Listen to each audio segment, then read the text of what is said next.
Congratulations into the fourth round. What did you make of the overall performance, though? I thought we started really brightly, played some nice football, got in behind them, created chances, got the first goal, and after 15-20 minutes it seemed like the balloon popped, and they came into the game. We gave them confidence, and they really gave us a good game. Because good movement, good rotation for that early period. You had 75% possession, but what did go wrong? Then we started giving them the ball back easily. Yeah, we tried to complicate it. Maybe one or two men out of position, and then suddenly they counter-attack. And when you got Andre Gray or Ismail Assar running at you, you're always going to have the heart way up here. You gave Scott McTominay the responsibility of captaincy tonight. Yeah. Delivered, didn't he? He did. He always does. He's a leader. But I thought maybe today we give it to him to see how he reacts wearing the armband. He's always out there leading the way, but brilliant today. He reacted exactly as you'd expect, I suppose. It's a sign of trust in him, though. Yeah, well, we've always trusted our young men coming through, and Scott's one of them that we really believe that's got the DNA of Man United in him, and he knows what it is to be a Man United player. And we saw Jesse Lingard out there for the first time since September. What did you make of his performance? He's 28 now. He's kind of at that crossroads of his career at United. Yeah, he's been out for a while, but Jesse started brightly as well, and then as you expect towards the end. He was a little bit tired, so I just put Nemanja on just to secure the game there. What's the news on Eric Bailly? It's his neck, I think. So his head's fine, but I've not spoke to him. But there's no concussion or something like that. So it's a huge week ahead, of course. You've got Burnley Tuesday, you can go top, and then it's Liverpool next weekend. So was that part of the plan today? You know, the team you picked, is that balance? Of course, it's the whole season in one. It's like I don't think many teams. I think we're the only team that's got a midweek game last week and midweek game next week. So we just had to rotate, and the boys got us a result. Thank you, Ollie. Thank you. Scott, you're through, job done, but maybe not as decisive as it threatened to be early on. No, we started really well, and then I felt for the first half an hour we were really good. We moved the ball. Some of the combination play that we did have with the front boys, as well as Donny joining in as well, was really, really good. And then we just didn't find it after that. We didn't have it as the first half an hour, and then after the second half, I didn't think we played anywhere near to our level. And obviously for the boys who are coming into the team, it's difficult. They haven't played for a long time, and the manager said get your rhythm. And first 30 minutes, I bet he wasn't expecting the rhythm that we got. And then obviously maybe tired legs, tired minds, not played for some time. So no, it's a credit to the boys. And you got the armband tonight for the first time. That must mean a lot to you. Yeah, obviously for me, when the manager told me, it was a surreal moment. Obviously been at this club since I was just turned 5 years old, so basically 18 years, 19 years associated with the football club. So for me, that's a huge honour and something that I absolutely love, this football club, and it's been my life for my whole life. So yeah, it's a real honour. Oh, some players are inspired by the responsibility. We think we saw that early on, didn't we? Yeah, obviously we work a lot on set pieces, both for and against, so to see one of them going, it's something we've worked on, especially with Eric. The second one, I feel like we caught him off guard as well. So no, we've got a lot of different variations for that, and obviously I need to start scoring more headers. I'm 6'3". But also that armband is a sign of the faith the manager has in you, and of course Harry Maguire wrestled it off at half time. But yeah, no, of course. For the manager, he's been nothing but amazing for me since he's come to the club, and I have a lot to thank him for. But the best way of thanking him is putting in performances on the pitch for this club and doing your best that you possibly can do. So no, for me, just as long as I've got the manager's trust, I'm happy doing my job every single day in training and matches as well. And the next few days are vital, pivotal in the season. Perhaps you could go top on Tuesday, and then it's Liverpool next week. Yeah, it's a squad game, as you see tonight. There's players who haven't played, so Tuesday I'm sure they'll be changed again. Liverpool will be changed again. So everybody's so ready for the chance, and I feel like you've seen that with Jesse, with Donny, with guys like that tonight. Dan James in the first half, Jesse was so good, and he was causing real problems, and it's a credit to him because he's had a tough time, Jesse, and I'm so pleased for him today. Well done, thank you. Top man. Thank you very much. Well done to him. A big week for them, a big night for him as well. He played very well indeed. It's an interesting one when you get the captaincy. It's not just about how you are as a player, it's about how you are as a person. And Ollie's spoken about the culture he's trying to create. So that is an absolute feather in his cap that he's the guy that got the nod. Yeah, it is. And you can see in the way he conducts himself, but more importantly, the way he plays out on the pitch. He's wholehearted. He covers the ground well. He takes responsibility in situations, and you need all that as a captain. You need to be somebody who people can look to and say, actually, yeah, I can see there's someone I'd like to follow. And he seems to have them sort of traits. He's a young lad still, but he's been at the club since he was 5 years old, as he said.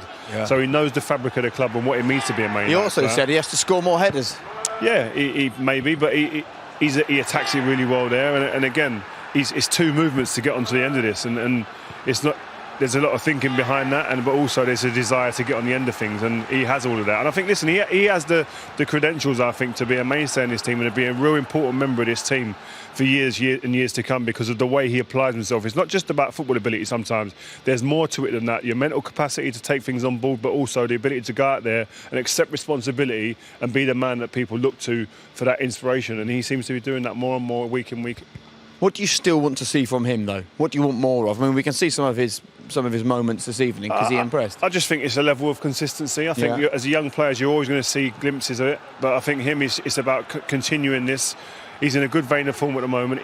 He's almost certainly now become one of the main players in that midfield area, I would say. And I think that he's someone I think that Ollie could build around in that respect. He's not the one who you'd say is the most imaginative or the person you'd say has got the most skills, but there's other things that he brings to the game that a lot of the other players don't bring, and that is that intensity, that work rate, the effort, and importantly, the responsibility that he takes on, because these type of things here, when he tracks back, he covers Maguire who's out of position, that's fantastic midfield play. And as a centre-back as I was, you appreciate that, and covering them gaps when they're left open, and that's important. And he's right to say that it's not easy to find your rhythm when you have a lot of players that haven't. Yeah, definitely, and I think that's a very mature way of looking at it, and it's a fact. I think a lot of these young players and the players on the peripherals of the first team 11 want to come in and use this game like this today as a launch pad to get into the team. And yes, some players didn't probably get to the heights they would like to have, but again, you've got to take into consideration that many of them haven't played any minutes or played at all this season. So getting minutes, getting some work into your body is good, but again, you want to perform and you want to showcase what you're about. Let's talk then about some of those fringe players. We spoke about Jesse Lingard in the build-up, second start of the season. You could sort of see his match fitness maybe after about an hour start to struggle. Mason Greenwood's an interesting one. When he went off, he'd had the fewest touches of any outfield player for United. What did you make of both of those two tonight? I thought they didn't get the ball into the final third and sustain attacks. I thought they got there and had glimpses, whether it was James shooting or whatever. It was just things flashing across. There wasn't no sustain where they penned Watford back and kept them up there for Greenwood then to actually get many touches, get a feel of the ball in and around the final third. That was a disappointment for tonight. But I thought that was more about the team. And Jesse, I thought Jesse started well. I thought Jesse, especially in that first 30 minutes, was very bright. And he does what he always does. He's on the move constantly, plays 1 and 2 touch, and he does like to run beyond. But again, I don't think Manchester United played the game that was enabled him to actually see the best of him in that sense, because getting on the end of things is where I think he's most dangerous. But I think there was some signs that Ollie would have liked in Jesse's performance. But in terms of what you're asking, does it push them into being a part of the first 11 right now? No, because the run that this team are on at the moment, by the last result, means that Ollie doesn't need to really change things right at the moment. Could be top of the table by midweek. We'd like to see that, wouldn't we? We would love to see that. Absolutely, you would. Let's bring Nigel Pearson into the conversation. Nigel, lovely to have you with us this evening. I'm pleased we found you a warm room to watch the game in while we shivered up here. I'm pleased you're back. I'm freezing. Right, we won't keep you long then. What did you make of Watford this evening? Seven of the starting 11 played under you, so you would have known them well. What did you make of the performance? I thought it was promising. There were some good signs. Difficult start. They looked much better when they started to press higher up, front 2, 3 behind, and then Chalobah sort of playing as a front sweeper, and they made it more difficult for Manchester United to play out with as much quality.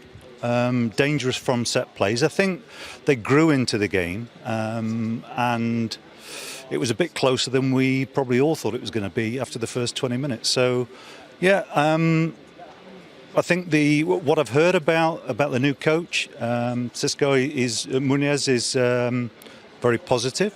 I think he comes with a lot of enthusiasm, positive ideas. And you can see that the players are responding to that. I think now like somebody like myself who's been there and left. It's whether he gets enough time to work through a difficult spell as well. So I think there are some really positive signs, yeah. Sorry, Nigel, you talk about knowing what it's like to be there, and obviously you was relieved of your duties there. Being relieved of your duties in the way that you was, does it dampen your idea about going back into management, or are you still as hungry as ever to go back into that as a manager?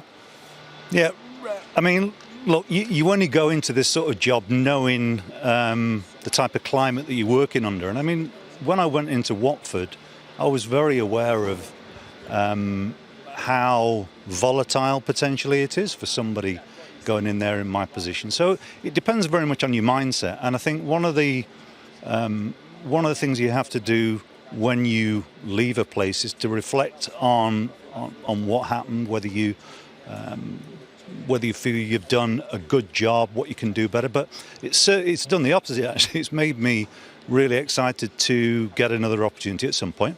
But no, I mean, I was very pleased. Is that because you felt hard done by? Is that because you felt hard done by in the way that you was dismissed, maybe? Look, I don't revisiting old ground now. I know that I did a good job there. I know that from where we were when I that we did a lot of positive work in turning a very difficult situation around. But the players committed entirely to that, and so it's always going to be a group, a team ethic, an effort to try and get yourself out of a difficult situation. The problem, it always appears from the outside with a club like Watford who choose to have a policy like they do. And look, they're more than entitled to do that, but it's very difficult to build a really positive culture which is long-lasting, has longevity. And I think that's the next step for them. Yeah. Talking of positive, there was a lovely moment where Will Hughes completed some of his media work behind us, Nigel, just near you, and stopped, had a nice conversation about it. As much as there is a frustration, I'm sure, with not just the fact you lost your job, but the way you lost your job after the great job that you did, I'm sure you still get a thrill from watching these players perform, and they're doing okay in the Championship as well, because your relationship with the players was something that was great from minute one, it felt like. Yeah, it was, and it was good to see a lot of them tonight, and have contact with them from afar, so to speak. But because when you leave a place and you don't have the opportunity to say goodbye to people, that makes it that bit tougher. But I'm really, Will Hughes, for instance, is a very, very, I think, underrated player. Good to see him back, and. Yeah, I can see some real positive signs, and I wish the club every success. If they can bounce back this year, then it's a good football club for sure. Great fan base who are very, very partisan and supportive, and I think that'll be their aim to get back. Good man. Well, look, talking of the fan base, when you put football and Twitter side by side, it's very rarely a positive experience. But when you said on Twitter you were joining us for this game, as I said at the top of the show, every single message and every single comment that I saw on that was thanking you for your time there and being positive about you being part of tonight's coverage. So, look, thanks for trekking up here for us and standing out in the cold. It's a pleasure to have you as part of the team. Yeah, well, I'm really pleased you invited me. Good to get back in the football arena, even though it's not managing. Yeah, great to be back. Hey, listen, it won't be long, I'm sure. Top man, thanks, Nigel. All right, cheers. Bye. Cheers, mate. He'll do a good job for a club again, and you can tell it still hurts a little bit, doesn't it? Yeah, definitely. You can see that there's emotion there. It's still probably raw, and I think as a manager, you want to go out under circumstances where you feel that you've gone as far as you can, and I thought he feels this unfinished business that he had here, definitely. And they weren't he done a good job here. You have to say that. There's no way you can deny that.